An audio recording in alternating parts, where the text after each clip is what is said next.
One day the hare and his friend the crownbird went on a journey. They were going to visit the hare's uncle. They traveled over hills and through valleys until they came to a river. Beside the river there was an old woman washing herself. "Please," the old woman asked, "please help me wash my back." "I will not," the hare replied. Then the old woman turned to the crownbird. "Please," said the old woman, "please help me to wash my back." "Yes, I will," the crownbird replied, and he began to help the old woman. "Why do you bother with such a task?" the hare said. "I leave you to do this, and I'm going on my way."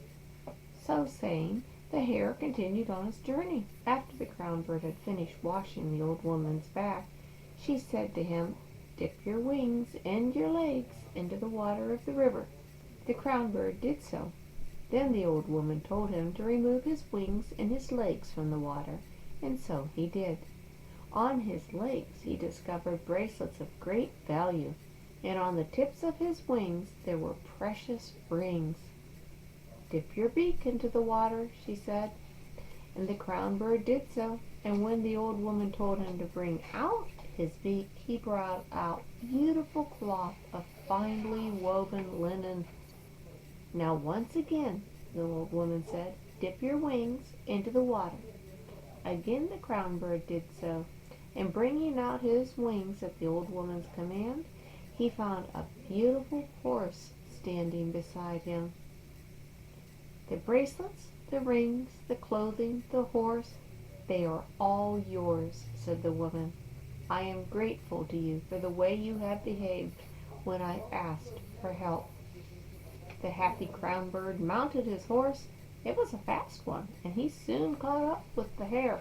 "How amazing!" said the hare when he saw his friend.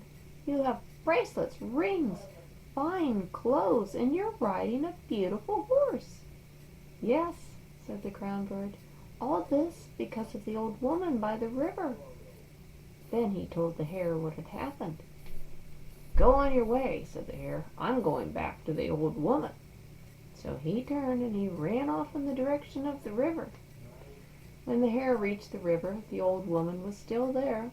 "Please let me help you," he said, smiling at her. "Shall I take another bath?" the old woman asked angrily. "Shall I ask you again if you will help wash my back?" "Yes, yes," said the hare, "I will willingly help you." At first the old woman refused to be helped, but then, because the hare continued to beg and plead, she agreed. When the hare had finished helping her, she told him to put his legs and paws in the water of the river. The hare did so. When he withdrew them, they were covered with old, dirty bracelets and broken rings. "Try again," said the old woman. But when the hare again withdrew his paws from the water, all he held was old, dirty clothing. "Try again," said the old woman. But when for the third time the hare withdrew his paws from the water, he brought out the worst of all, a horse which was very ugly, very short and very thin. The hare, with his dirty old bracelets, rings, and clothing, mounted on his worthless horse and continued on his journey. The horse moved very slowly. Goats moved better than that horse did. Night had fallen by the time the hare finally reached his friend the crownbird at the house of the uncle. "I have learned my lesson," the hare admitted. "It is better to give help than to refuse.